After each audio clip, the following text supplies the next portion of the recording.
Coming up next on the Armstrong-Williams Show, meet Antoinette Paterakis here on this set. You don't want to miss it.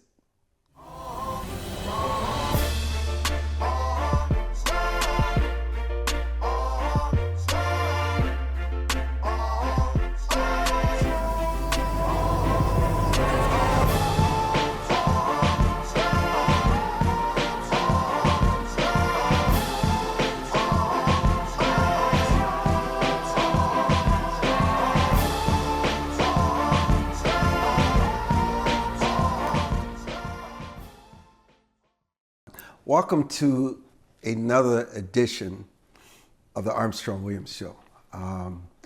Mrs. Antoinette Paterakis is our guest for the full hour. We're going to tell her story because she was born in 1930, which means in April of 2026, she will be 96 years old. It's just a phenomenal story that she has. Let me welcome Mrs. Paterakis to the broadcast. Thank you for joining us. Thank you for being here with us. You know, William Shakespeare once said, someone that I'm just addicted to reading, he said, the world is one big stage with entrances and exits. What does that quote from Shakespeare mean to you? Could you say that again? The world is one big stage with entrances, you enter and you exit. It means there's a beginning and an end in life. And I've always believed that from the time you're born, that your destiny is already planned by God. And even how much you might turn away from that road, you will take that road that God has given you. So you're a person of faith, unapologetic. What does God mean to your life? Everything. What is everything? Everything is that I was born, that I have the family I have, and that I hope someday that's where I'm going. And where are you going? To heaven. There is a heaven. And you believe that? I do believe that. You do believe that. And I'm sure you passed that on to your children of I think faith. so. I think very strongly, yes. We're all very religious and believing. And so for someone who has been around for 95 years, you have such credibility and integrity on this issue because you've lived. Why is faith in something greater than yourself so important? I think it's the whole meaning of existence, that your life has been planned and you follow that road, whether you realize it or not. Let's go back to 1930 when you were born. And let's fast forward maybe 7, 8 years later. Your parents, because obviously what you're sharing with us now has been shaped by something many, many decades ago, and it has to start with your parents. Let's talk about your mother. Your mother was 15 years old when she married your father, who's 30 years old, 15 years older. Very common in those years. But would be considered something different today. But talk about your parents and the household you grew up in. Well, my father came from Greece. So, of course, being from another world, he was very old-fashioned, but a very, very intelligent man for his time. I'd realized that much later in life when I got more mature. I had a wonderful mother, but not a healthy woman. She was a very depressed person. And so my father more raised me than my mother raised me. And so that was my youth, you know, at that time. You know, my father was a strong, hardworking man. He came from Greece. And the first thing he did was put a tattoo of the American flag on his shoulder. That's how much he loved America. So that impressed me as a child, that he was so faithful to America. And my mother was, like I say, a very not healthy person. So my dad really raised me more than my mother did. What do you think some of the characteristics of your father that you had early in life sustained you throughout your life, that you got from your father? That's an interesting question. I think his strength. He never gave up. He was a hard worker. And even though he came from Europe, from Greece, which usually people that come over are very old-fashioned, but he fit into the American world of living. He fit into the way the modern way of living rather than the way that people are in Greece. And he made himself very actually successful in life. He made enough money that he raised me and helped the churches in their growth. And he also made me follow the strict life of the old-fashioned Greek, where I was supposed to be the perfect woman to follow your father's, what he says and all. He was very strict with me. When you say traditional, old-fashioned, does that mean that during your day of growing up, being a virgin was celebrated, or something that was honored? Absolutely. That's something that people laugh at. They Yes. talk about that. Yes. Talk about absolutely. chastity and why I wasn't allowed to go out with boys. I never dated. I wasn't even allowed to have girlfriends unless they came to the house, and we would have fun enjoying ourselves in the house. I mean, that's being strict. When I got married, I had to sneak out with my husband when I first met him, because my father would never allow me to date. And my husband called my father and asked for a date with me, and my dad said, impossible. I mean, Did your first boyfriend, was he your husband? Yeah. He was. And well, you know, I didn't go out. So you were faithful to the same man until his death? Oh, definitely. Well, he didn't know. We divorced. The divorce? After 40 years. After 40 years? Yeah. You know, But definitely, yes. Yes, faithful. Why do you think that's, and look at your generation, what you were able to achieve and what you were able to accomplish and what you were able to do in your native Greece and what you were able to bring to America. Why do you think those values and those morals are so important for the future of any country? As being a woman, not, you know, a man would have a different answer to that. But as a woman, it's important to have your decency, Self-respect. your values in life. If you don't have that, I think you've lost the most important thing should be in your life, because it also goes to your children. What they see, they also follow. If they saw me being a kind of person that was drinking or whatever, you know, or not following values, they would probably follow the same road. So I have to be the example for them to lead a good life, in which I do. I have 6 wonderful, wonderful children, and they all are believers of God and have followed helping people. That is, I think, the thing I'm most proud of, that they all contribute to the world, something out of their lives. They're all donators to something, good causes, and that makes me very proud of them. So I want to come back to you. In your household, during your early years, you said your father was a hard worker, he was a disciplinarian.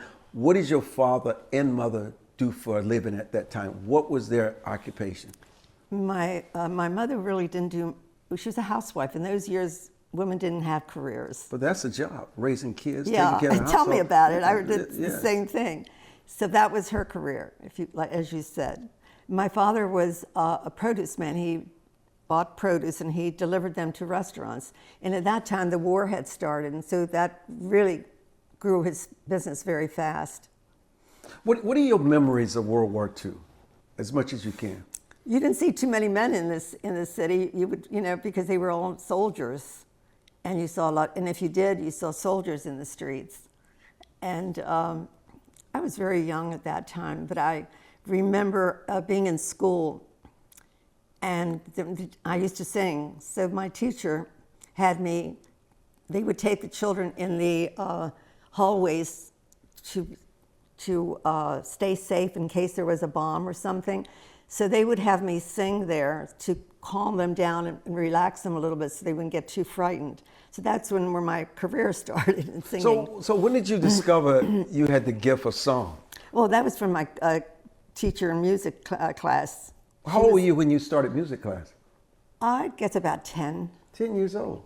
Did your parents recognize that you had a gift of music? My teacher went to my parents and told them that I was talented and they should do something about, you know, my career. And that's when I went to Peabody. Describe your teacher and what that was like. Her name, I still remember it. Her name was Mrs. Vervallen. And she was wonderful. I mean, I really didn't like opera, but when you went to Peabody, you had to learn opera. Because what I really wanted to do was go to New York and be on stage rather than being into opera. But when you go to people at a conservatory of music, that's what you have to learn, which I did.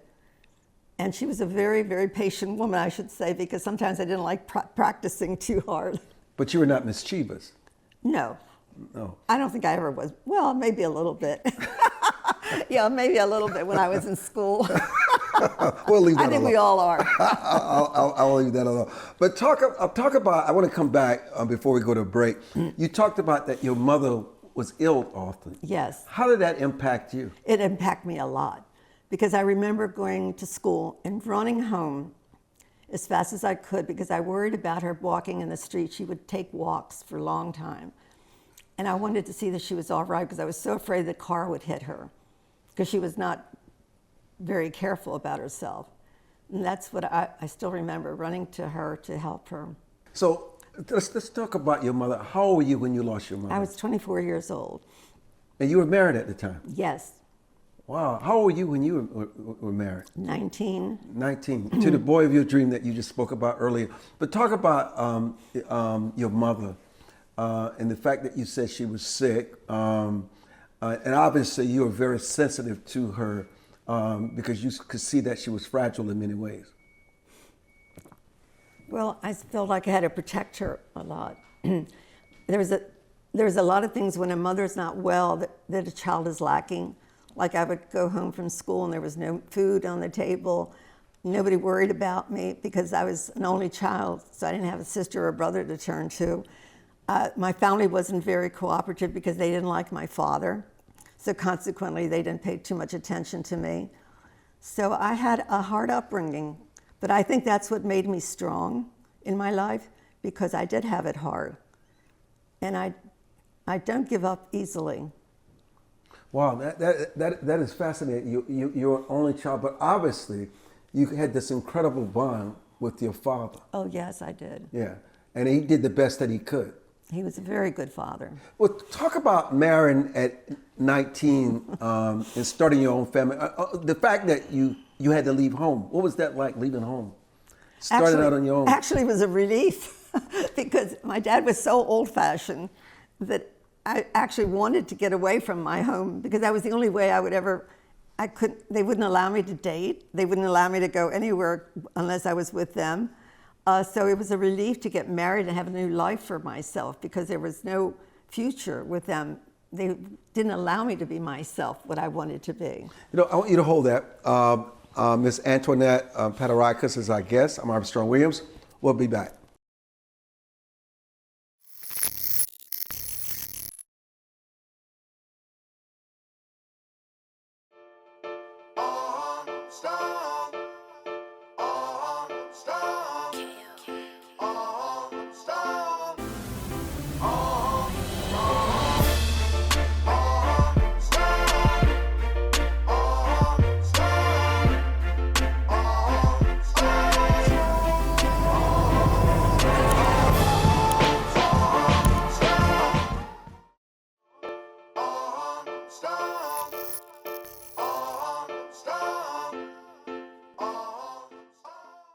And welcome back with Mrs. Paterakis.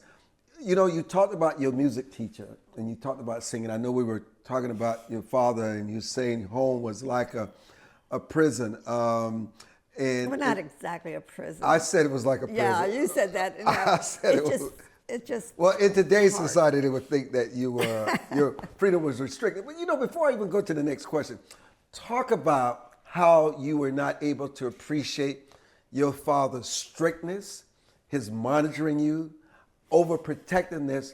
Talk about how much you appreciate it now once you became a parent and now that you're wiser.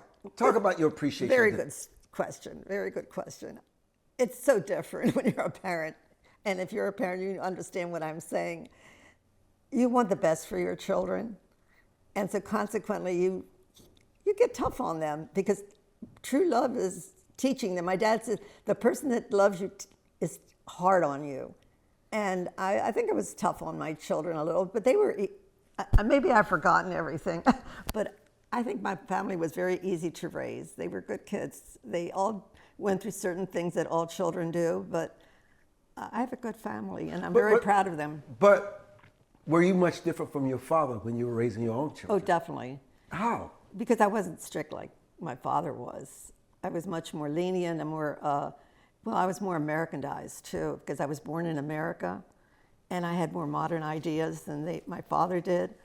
But I was also proud of my inheritance from being Greek. I mean, I was very proud of that because that taught me a lot too, from the other side of the world, to be decent, to have religion in my life, to do my Greek cooking, my Greek home, raise my children Greek, and hoping that maybe they would marry someday Greek. Now, my one daughter married Greek, the other one married an American boy, but he's as wonderful as my Greek son-in-law, so that worked out So fine. let me come back to something here. So what I'm sensing here is that there's a difference in being alone and being lonely.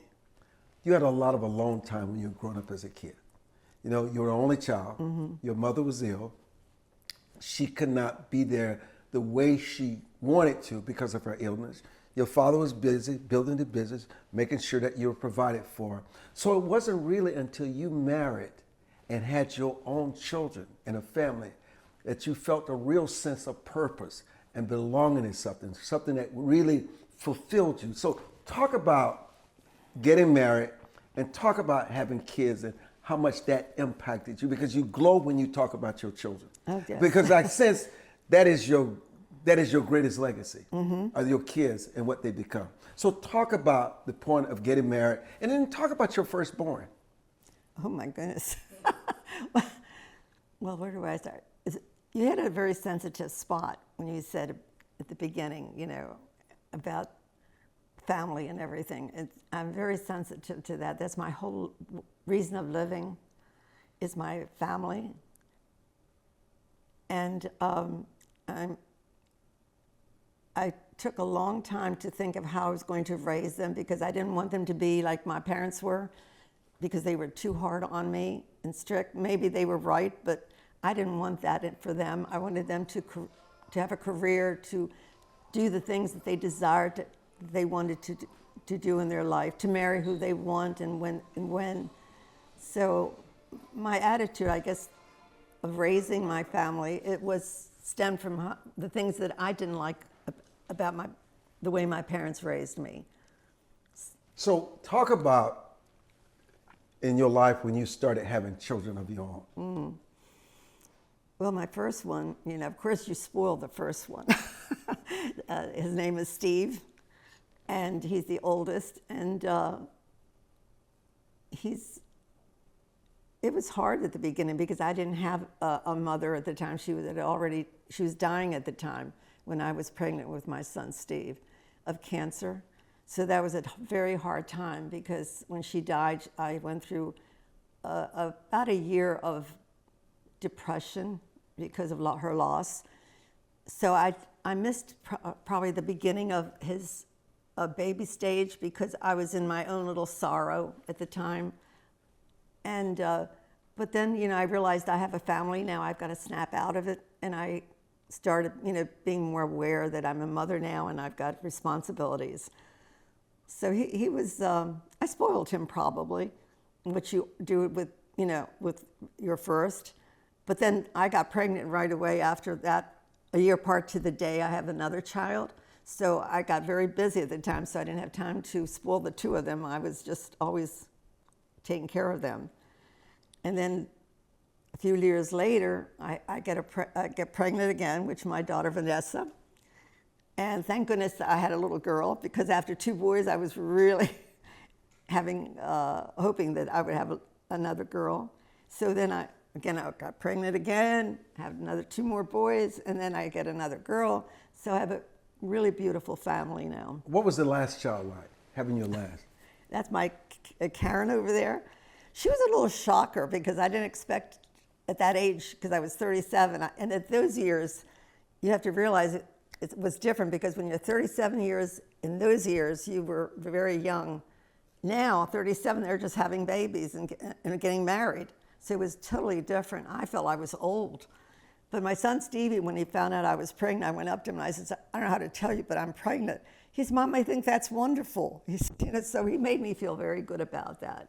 Well, so talk about how you were able to manage a marriage, having these kids back to back, and you also had a husband, you had a household to take care of. How was it different? And plus, you were growing your kids, and you, of course, it seems to me you had ambitions for yourself. You wanted a career for yourself. Oh, Did you sacrifice that? Oh yeah, that was over. I mean, when you have a family like I had, and don't forget, we didn't have money to get help at the time. We were young. We were struggling.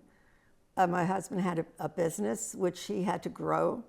So all the responsibilities of the children are all on mine. First of all, he wasn't the kind of man that would take care of children. He was a workaholic. So he never really was there for me to help me with my raising of my children. But he was a great provider and a hard worker. So for what all my children have today is thanks to him that we have what we have. But I really took the responsibility of raising my children. But that was a pleasure, really. That was never a job for me. You know, we also want to learn from your life. You said something very interesting, that when your mother was dying at the same time you were having your firstborn, and then you went into a depression for about a year. You know, when you think about depression today, there's all this medicine, there's all this therapy, there's just taking off from work. It's as if you get a pass from life. But life was back then was quite different. How did you, as an individual, because it doesn't seem to me that you had therapists, you had medication. No. How were you able to work through those dark days of your life?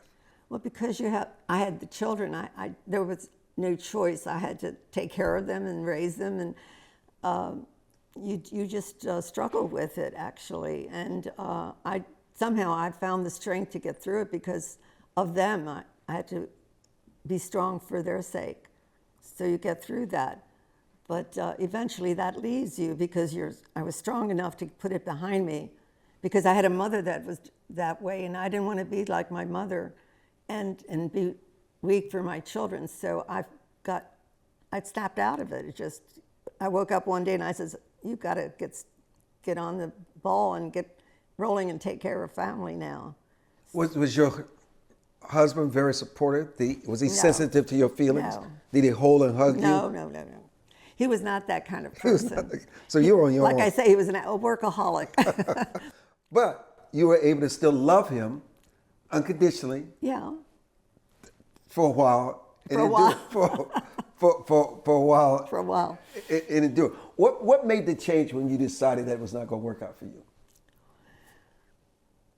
And you know, sometimes couples come to the point that, you know, I've got the kids, I've got this, but this is just not working. And so what was the catalyst for all that, where you decided to make probably one of the toughest decisions of your life? That's a hard question to answer without hurting my children and saying this, but you can't hurt your children. The truth never hurts. No, I don't. I won't do that. Yeah. But I just realized we didn't love each other. There was nothing there anymore, and I just needed to walk away from that life. And when my daughter Karen got engaged, I went to her husband. He was the first one that knew that I was going to leave him. And I said, you got to hold on my daughter, because I'm going to do something that they're going to be pretty unhappy about, but I'm leaving my husband. And so that was it. I just knew that it was over. Were they more accepting of it than you gave them credit? They never really criticized me for it or anything. They just went along. I'm sure it hurt them. But what did you become after you were able to make such a Oh, it's like you're a bird.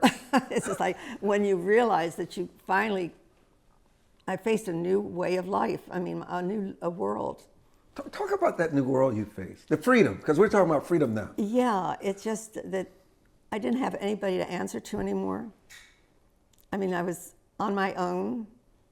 And I just remember just saying, wow, I've got a new life, I've got new decisions to make, and you have the different opportunities suddenly opening up for you.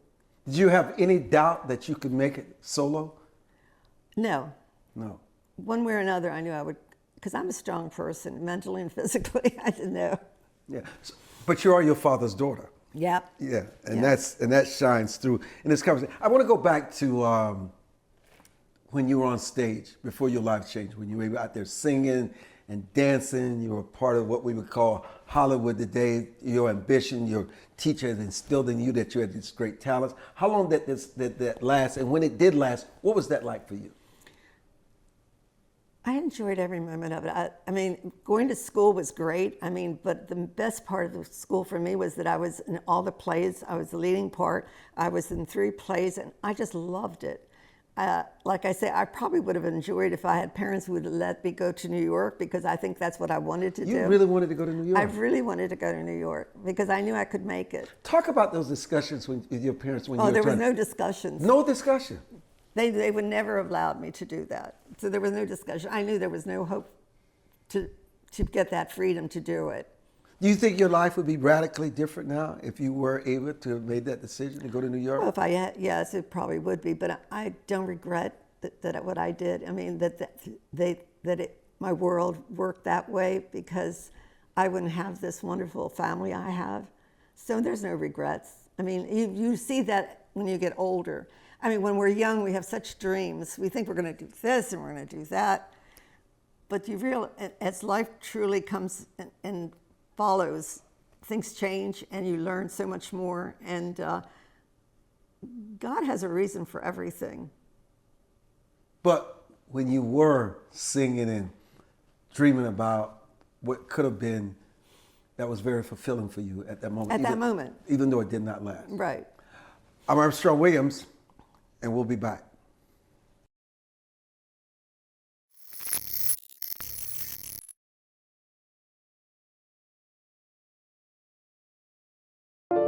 It is easier to build up strong children than to try and repair broken men. The streets are plagued with crime, violence. There's a lot of poverty, and it's all a result of lack of education that's happening in our schools. So it really is a crisis. We come from very different political perspectives, but we've come to the same conclusion, and that is there is a crisis in the classroom. Children are being deprived of quality of life because they're being deprived of a good education. We must solve this problem. It's incumbent upon all of us to join hands together to get this done. We can't afford to wait one more day before we address these issues, because every day we lose another child. Let's stop the politicking. Let's stop the games. Let's really do something to give these kids a real chance at life and being a part of that American dream. We need accountability for funding. Many of the districts where you're seeing very low test scores, students graduating with very low literacy and math comprehension rates, they are receiving a lot of funding. So where is the money going where our kids aren't being adequately educated? If you believe every child is deserving of a quality education, please go to educationjusticefoundation.com.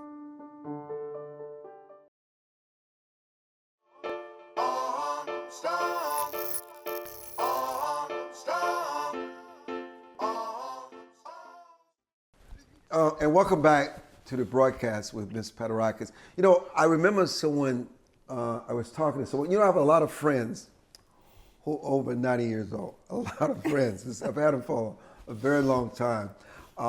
They write books, they're on my shows, especially for Mother's Day. And so I have such a huge attraction and a spirit with your generation. And I was talking to my friend, Dr. Thelma Reese, who lives in Philadelphia, and she just turned 92. And I asked her, what do you have to look forward to now? And she said to me something that was startling. She said, Armstrong, I don't plan anymore for myself. I don't look forward to anything anymore for myself. The only thing I look forward to now is for my children, wishing the things for my children and my grandchildren. Could you speak to that? Because I thought that was so fascinating. It is. I mean, that's the perfect answer. I mean, you've done everything. By the time you're 90, but you should have done everything you wanted to do. I've traveled, I've had 6 children, I had a career in music, art. I did art. I mean, I really fulfilled some of the things I wanted to do. But when you reach this age, all you really are interested is your family. It is everything. And when something happens to them, you suffer. A mother's pain is the only dream a mother has is for her children to be healthy. I don't care about money. I don't care about anything else. Is to be healthy and take care of their families. That's everything. And just that's your dream as a mother or a father. And thank goodness we're all healthy, and God has answered my prayers. So I wanna put you on the spot, okay? Okay, I expected you to do that. You described Steve. You have 5 kids after Steve. Describe each of your children. What is unique about them, and what is special about them? Oh my Each goodness, one of you them. really are hard on me. No, we already know about Steve. Yeah, well, Steve has got a heart of gold.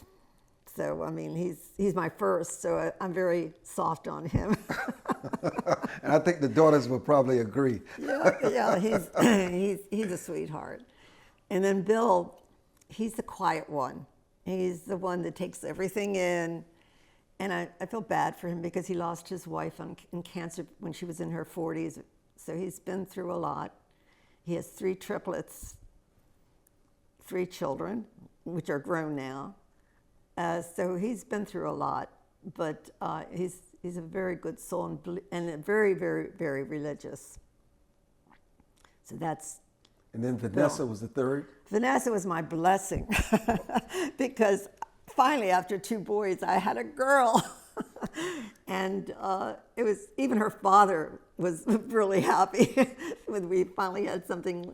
And I remember my gift, believe it or not, for having a girl, we brought me a sewing machine. Would you believe that? In today's world, big deal. What was it about the sewing machine? I guess he wanted me to sew so I wouldn't spend his money on clothes. I don't know, but I was very disappointed, but anyway. I love your honesty. A sewing machine. Did you use it? No. I don't think I ever sewed on it. Maybe I did. I remember on my next pregnancy, I sewed a pregnant dress, maternity dress. That was the last time I sewed anything on it. And what about the 4th? Now we passed Vanessa. What about the 4th child? Oh, JR. JR is different from all my children. He loves life. He loves to enjoy life. He never stops living that dream of his because he's just that kind of person that he puts work second, but when it comes to his wife and his life, he knows how to live. I mean, he's the first one that will take a vacation. He's the first one that will travel, and he just knows how to live, where the other ones worry about everything. He doesn't worry about anything but his wife and his family, which I think is great. Some of the family do not agree, but I think it's great. And so now we're down to 2. The 5th child. Chuck is actually such a sweetheart. I mean, he's an easy person to live with. I mean, he has a wonderful wife, a wonderful family.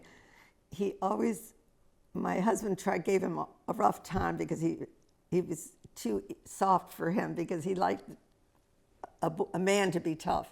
But Chuck was not like that. Chuck has always been an easy person and loves life and his family. He's just a family man, which is a wonderful thing. And he's always been I call him my baby boy. He's always going to be my baby boy. I can see. And Karen. Oh, Karen. The last. Karen was the last hurrah. I always call her the last hurrah. She has turned out to be such a blessing. At the time, I wasn't very happy, I will admit, because after 5 children, having 6, and I was already 37 and ready to leave my husband. Yeah, and I wasn't exactly, at the point of wanting to be pregnant. But when she came and I put her in my arms, I mean, I was lost at that point. I mean, she is a sweetheart of the kindest heart you ever want to see, and such a blessing to me. And I can't be happier as a mother of all my children, the way they run their lives, and I'm very proud of what they do in their lives. There's nothing more than a mother can ask, is to see her family together. We're all close. We all love each other. And that's the biggest reward a mother or father could ask for. Let me ask you another tough question. Did you marry the right man? The first one? Yes. Because I married second. Yeah, no, I know, I'm gonna get to that. Did you, the first time, did you marry the right man? Yeah, because God, that was God put me on that road. But you married him for a period of time. Well, 40 years is 40 a years, period. long Yeah, time. it's a long time. Were you happy in the marriage? No, but I stuck it out because I wanted them to have a father, because that's the problem of today's world, that there isn't mothers and fathers in homes. They needed a father, and I had 4 sons. I knew I could not handle 4 sons by myself. The girls I could handle, but the 4 sons, men are tough. You needed a father to take care of sons. So I knew that in my mind, and I would never have left until I raised them. The minute that Karen got pregnant, I knew that was my day, that I'm finished. So you know what? So this is interesting because when you think about the high divorce rate, not only in America, in the world, is that people are very selfish now. It's all about them. They don't think about the kids and the impact that divorce has. But for you, you were just as unhappy as anybody else. Yeah. And I can relate to that story because my mother related a story. I'll tell you a great story. This is why I'm enjoying this so much. When my father died, you know, I grew up in a household where my parents never fought.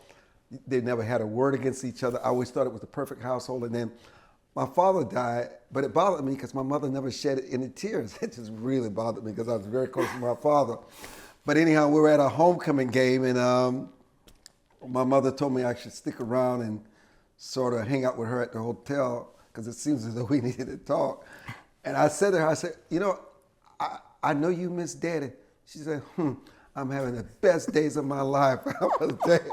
That's when the reality. That's when the reality set in. What women of your generation and my mother's generation endured, you sacrificed your own happiness. And she said, he was a good father. Let me leave it at that. Exactly. A husband is a different story. Yeah. So this conversation. Same kind of story, yeah. Yeah, I can relate to it because Yeah. I've heard it's my story. That's why. Wow. This doesn't. But you sacrificed yourself for your children, and that is what love is. Yes. So what about the second time around?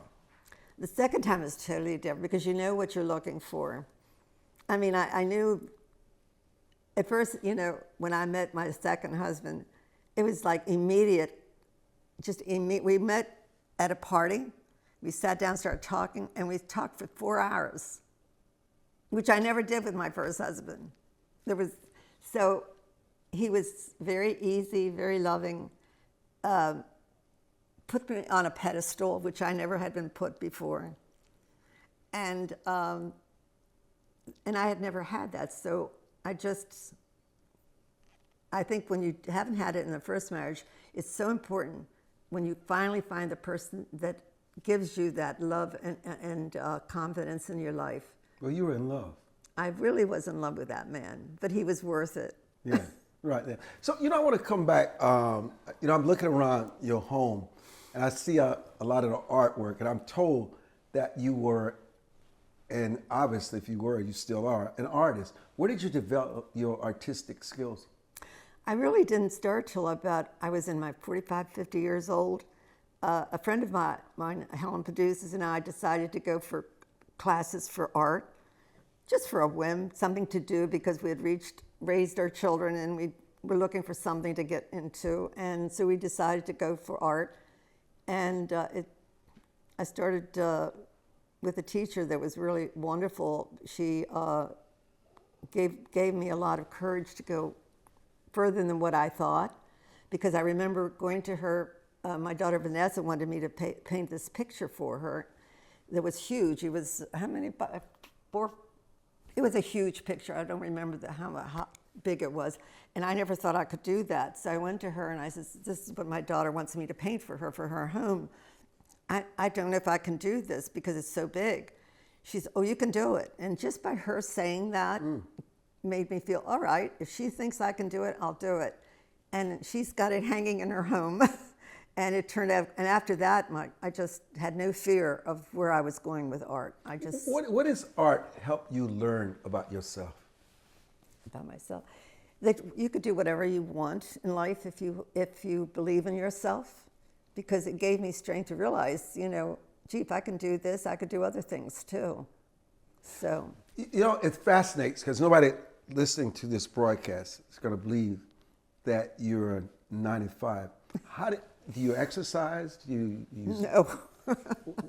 What is the secret of not aging? I think it's part of being Greek. Really? We eat the right things. I mean, olive oil, lots of olive oil. I really don't know. I think that's genes. I think if I got my good genes, probably from my father, because he was a strong man. And if he hadn't smoked in life, he probably would have lived to be 100. But he died about 85 years old, and with emphysema from smoking. But he would have lived to be 100 if he had not smoked. But I think my strength comes from my father, definitely not my mother, because she was not a healthy person. So what was it like when you lost your father? Do you remember the day? No, I don't remember the date, but it's funny, but when you lose your last, I think I said this before, your last parent, you suddenly realize you're an orphan. It's a different feeling altogether. I can't even explain it. It's very different. But he was my everything because my mother was always so weak, so consequently it was a big loss. And we'll be back. Don't go away.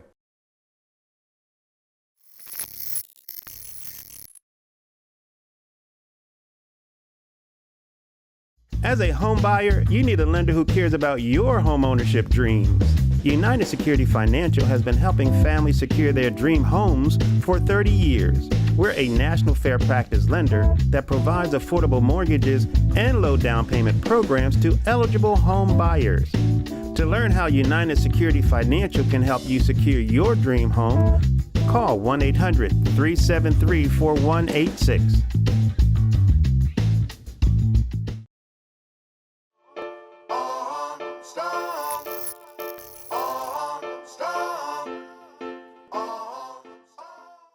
And welcome back.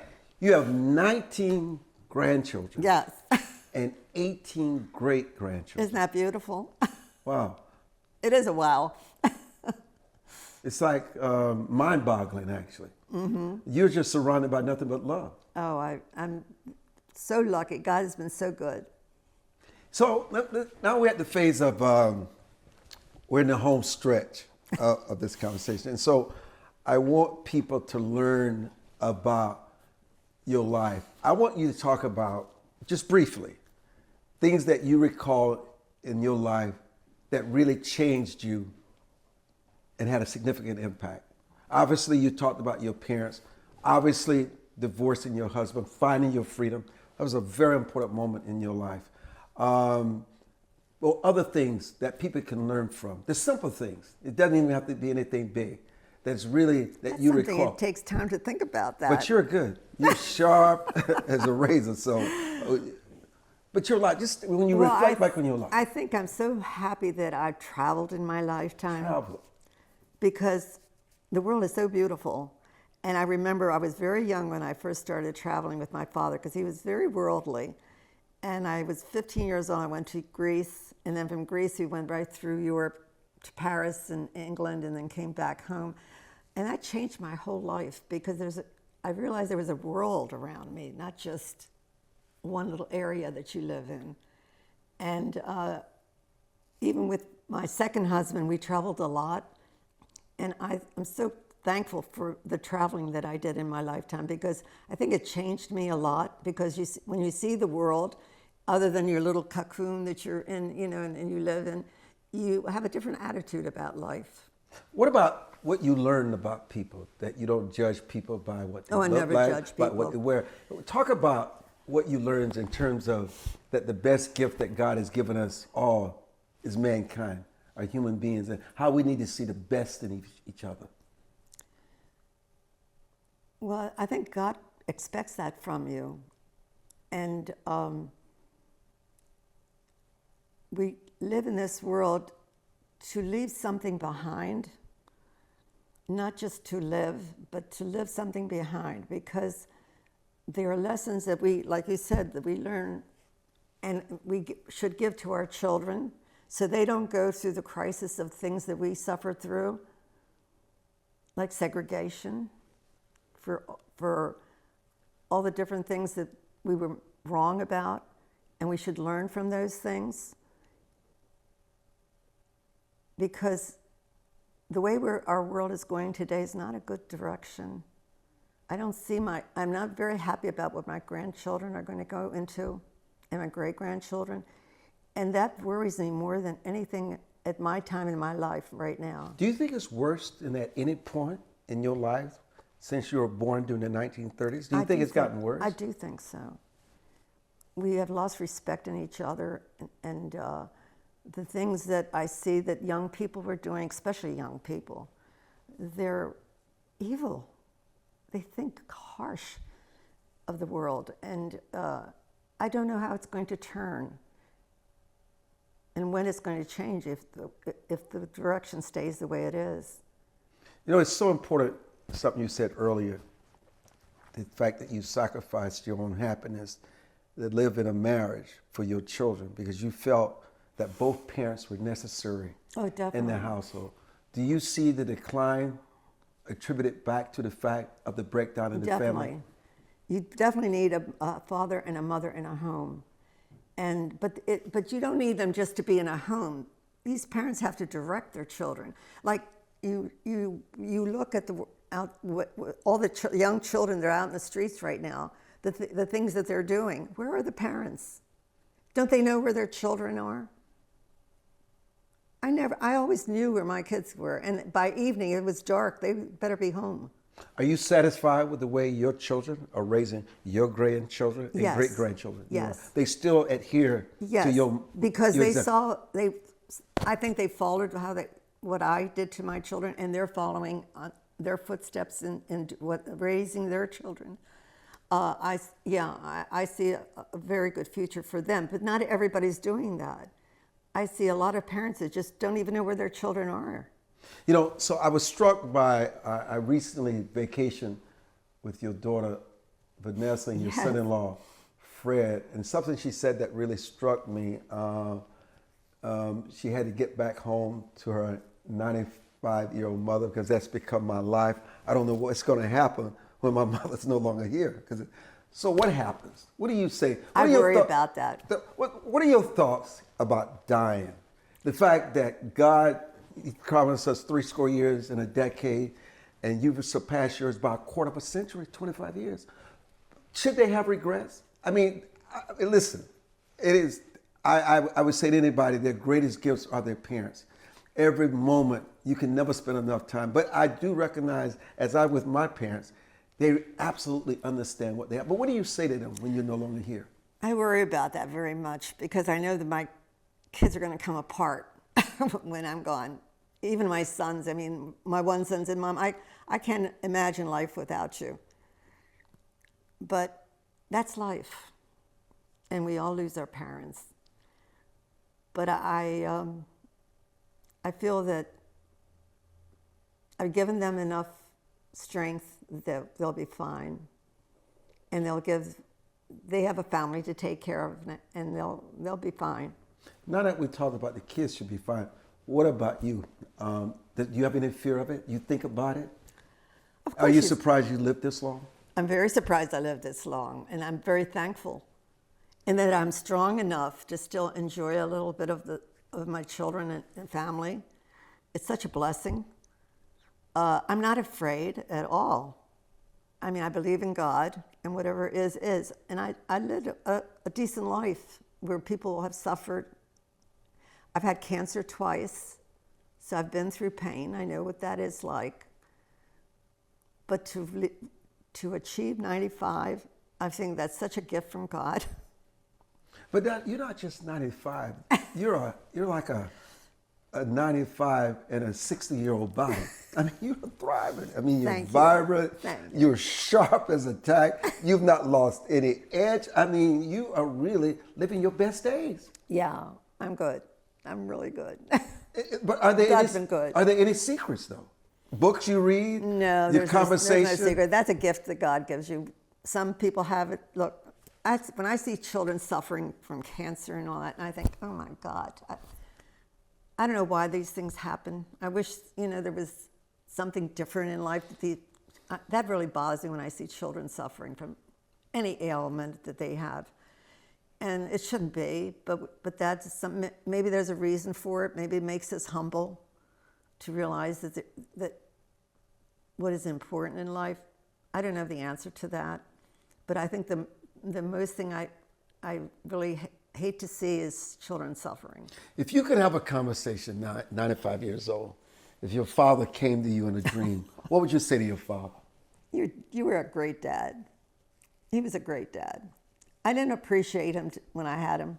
I don't think we appreciate our parents till they're gone, really, when you think of it, because you take them for granted for a while.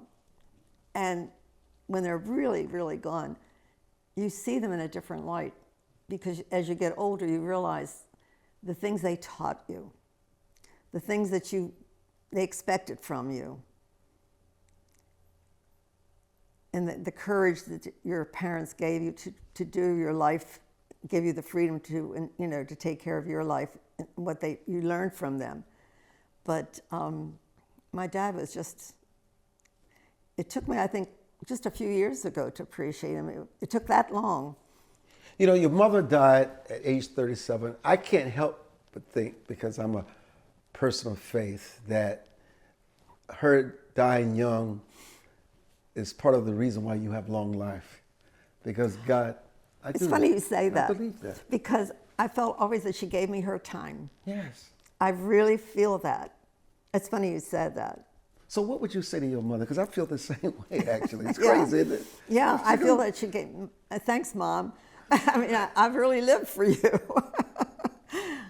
What would you say to your children's father if you could have a conversation with him? I've always felt that he missed the most important thing in life. I feel sorry for him. I still love him, but I feel sorry for him because he was such a workaholic that he really never enjoyed his children the way he should have. He never traveled with them and took them to places, even especially my sons. He was partial to his daughters a little bit, but to his sons, he didn't show them love. And they lacked that from him. But what you're actually saying is not really necessarily about their father. You're saying to parents of the day is that the most valuable thing you can give your children is your time. They don't ask for a lot. They just want the quality of your time and that love. And love. It's got to be with love, too. So if you had to say that there's unfinished business, there are a few things you like to do before the good Lord calls you to that heavenly home where you spend eternity, nothing but peace and joy and love, no more sickness, no more loneliness, no more word about your children. What are some of the things you like to do that you've thought about? That I wanted to do? Yeah, now. Now? Yes. I would love to travel, but I can't. Where would you like to go? Oh, anywhere. I love traveling. I don't care what kind. Well, I would definitely like to go to Greece, but I can't do it anymore because they have cobblestones and you can't walk. I can't walk that long. When does it really hit a fast-moving button for you? When things all of a sudden change? I think it's when you can't do what you love to do. The things, just... Does it creep up on you or does it happen real fast? It's different for everybody, I'm sure, different for everybody because it depends on your health. What hits you first, the walking, your heart. I mean, it depends on what you're going through. For me, it's the walking because I can't walk long, so that has cut the things I used to independently do. I can't, that word independent is so important. Oh, I can tell. I miss that. Yeah. I know my children are there for me, but it used to be wonderful to just get up and get in my car and do what I want and go where I want. I can't do that anymore. That is what I miss. And finally, what do you say to the world about while you have this thing we call life, live it at its fullest? Oh my God, if they don't, they've wasted their life. The best thing is to do what you dreamed of in life. And if you don't do it, I have no regrets. And that's the whole idea. don't have any regrets in your life. Just live your life the way you really, really want to do it. Well, look, I want to tell you, it's been such a pleasure talking to you, because sometimes I'm asking you questions that I want to ask of my own mother, and because you're a mother for so many, more than just your children. And you're such an example of good living, faith in God, making sacrifices for the greater good. I'm sorry, it's Thank you. been You've been such very a kind. pleasure.